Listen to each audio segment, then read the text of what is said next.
everyone. Welcome back to Local Living with the Reed Casey Real Estate Team. Today, we're going to talk about forecasting for 2025. Really want to help our buyers and sellers out there prepare for next year. Yeah, that's right. So we'll give a little bit of what we expect to happen next year, maybe just a little insight, what could be helpful for anybody that may be thinking about buying and selling. But most of all, we just want to talk about if what happens that we expect to happen, how can people put themselves in a winning position? Sure. Well, let's start with buyers. Okay. How can we help our buyers prepare for next year? Well, I think that we did a podcast recently on key metrics that we look at every day. And I think that mostly helping buyers understand right now what those key metrics are and kind of helping determine where the market is going to be super important. Inventory levels are really what's going to be important for buyers. If inventory levels remain low, we anticipate with a spring surge, as it typically happens, that even though more listings may come on, there may not be more listings than the amount of buyers that are in the marketplace. And it really may be a little bit of a competitive market for buyers coming this spring. So we want to prepare for that. Right. So what would we recommend to our buyers after we have our buyer consultation? What's the first thing they should do? I'd say just get in that dream mode right now. Like start dreaming about where you want to be. If you're thinking about, doing a home purchase or purchasing a home in 2025, I'd say just first of all, get excited about it. Get in dream mode. That'd be number one. Number two is go through the neighborhoods that you may be thinking or considering moving to and get a sense of whether that may be a community that you really want to focus on. If so, communicate that to the agent or the team that you're working with. I'd say those are my top two for right now. Also schools. We should probably talk about schools or narrow down neighborhoods based on the schools that they fit into. As far as like getting pre-approved for mortgage, knowing how much you can spend on a home. I think it's something buyers do a little too last minute because they're afraid, well, if the lender pulls my credit now, it's going to destroy my credit later, which is not true. I'd say go ahead and narrow down some loan options. Know if you're going to do a 15, you want to go for the 30-year, know what loan program you're going to get, a general range of what your interest rate can expect. And if there's anything wrong with your credit, I mean, we have clients sometimes that will go to get a mortgage approval and something from 10 years ago pops up and it's like, oh, we got to deal with that. So like, no, if you have to deal with it, but establish a relationship with a fantastic lender now will help you make that quick decision in the spring. Right. And then also working with a connected, knowledgeable agent is important because the agency you work with should know the neighborhoods, should know people within those neighborhoods, should know the community, should know other agents that have connections. Well, I think there's a lot of experienced agents around. There's a lot of fantastic agents that people can choose from. I think experience goes a long way, know how to get a buyer through a great transaction and great experience. That one of the most important things that I think people miss is that the agent really does need to be connected within the community, connected within the broker community, have past clients in the neighborhoods that the buyers want to live in so that the agent can call on their past clients and see if there's any homes that are going to be coming up for sale. Connectivity is a real big deal, and I think it's somewhat overmissed sometimes by buyers. So, okay, that's great for buyers. But let's step into like sellers. How can we help our sellers? Well, I get this question a lot, especially right now. When is the best time to sell in the spring? We're thinking about selling in the spring. What should we do to sell the house? So having a consultation with your agent now to sort of answer some of those questions is a nice thing. How many times do we have off-market properties that we send buyers by and they drive by and we're like, hey, let me know if you like the outside of this house. And if so, the seller may sell. We can get you inside. They drive by, the curb appeal looks a little shoddy. And the buyer says, it's not for me. We really don't care for it. Like the exterior really means a lot. So I'd say focus on decluttering, focus on exterior. And then we can really get into the weeds of, what to do on the interior whenever we go by and maybe talk to whoever's wanting to sell. Sometimes sellers are going to need to wait till closer to when their kids graduate or a school season. So they may wait till after Easter to list their house because they don't want to really move until May, June after graduation. If you're not somebody that's really tied into a specific time frame when you don't want to move before, like you don't want to wait to have your graduation party at your house that your kid grew up in.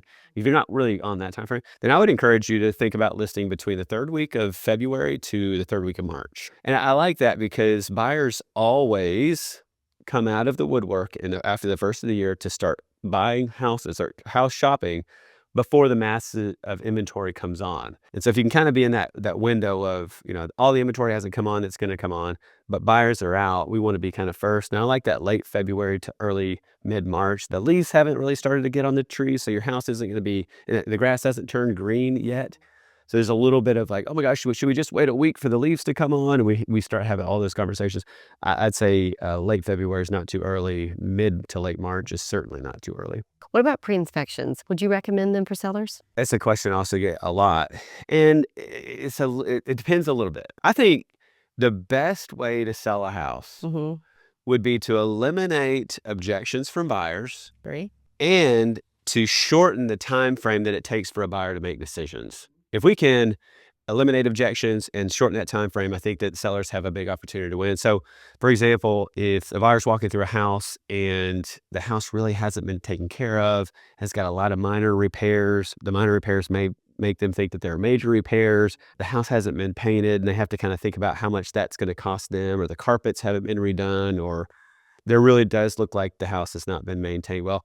That just can prolong a buyer's decision to act. But if they walk through a house that looks good, smells good, Mhm. looks like it's been well cared for, maintained, there's a copy of an inspection report with the inspection report laying on the kitchen countertop and all the items that have been addressed in it. It's a copy of a survey there, the legal description's there.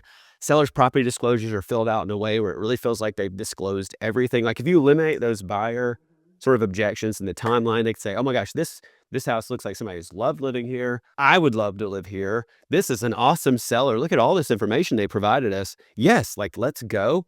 Then I think pre-inspections can be a really good thing. It's just there's always a possibility, Catherine, for a seller to get a pre-inspection, something to come up on that inspection that's a real disclosable item or issue or something that needs to be taken care of before they list, and that's something they're going to have to decide to do. Agree. I also think having the sellers get together all their surveys, warranties, Oh, having knowledge of the last time they had their HVAC serviced or the age of the roof, just having all that information ahead of times will help speed up the process of getting their house on the market. it's so true. So it's one of the things we go through the seller's property disclosures. The more specific you can be on those disclosures, a lot of times we'll go through it. We'll say, "Hey, do you have a termite bond on your property?" Then they'll say, "Oh, I know we do, but I don't know who it's with or what it is." Getting all those details can really help. I agree. And then helping the sellers plan their next move. Where are they going? Are they renting something? Are they moving in the same area? Are they moving out of state? Just helping them plan that out so that an offer does come in, they can know when do they need to move out by? When can they have temporary occupancy? Yeah, well, it's one of the things that holds sellers up from taking that next step. It's like, well, I don't know exactly where I'm going to be or where I'm going to go. I don't really want to move into an apartment before I go into my next house. I mean, if somebody offered me just tons of money, I would do that, but I don't really want to move somewhere else and house transition this to another place. And many times, what we'll do is go ahead and start this process. We'll go ahead and have our design team go out, our staging team. We'll make recommendations on repairs. We'll talk about what the market's doing, and we'll even go ahead and stage their house, photograph it, and we'll hold those photographs Mhm. in our back pocket until we go find them a house to buy.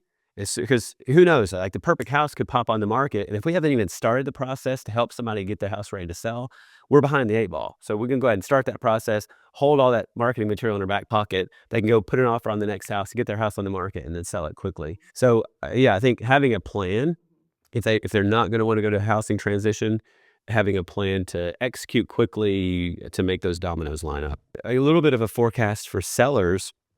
If the inventory levels don't go up, this could be a really good year to sell. Be a seller's market? Well, who's to say if it's going to go up 6%, 4%, 18%?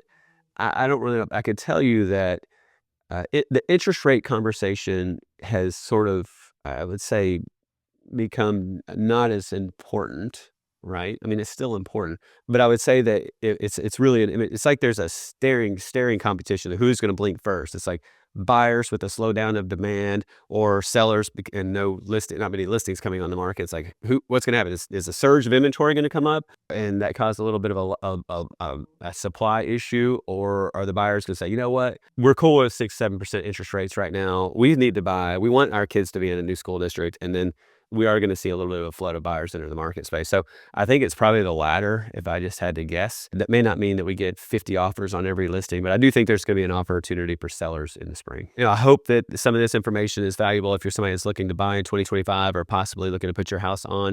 If you guys want to get in the weeds with us, if you want to know really specifically to your situation, your buying situation, or your house, your neighborhood, what's going on, money that you should put in the house now and the return expected on that, we're happy to help. We would love to. You can email us, contact us. Make sure to hit subscribe on that podcast channel. We're on all podcast platforms and YouTube. If you're on YouTube and you like YouTube, hit that subscribe button below. But we're here to help. Yep. See you next time.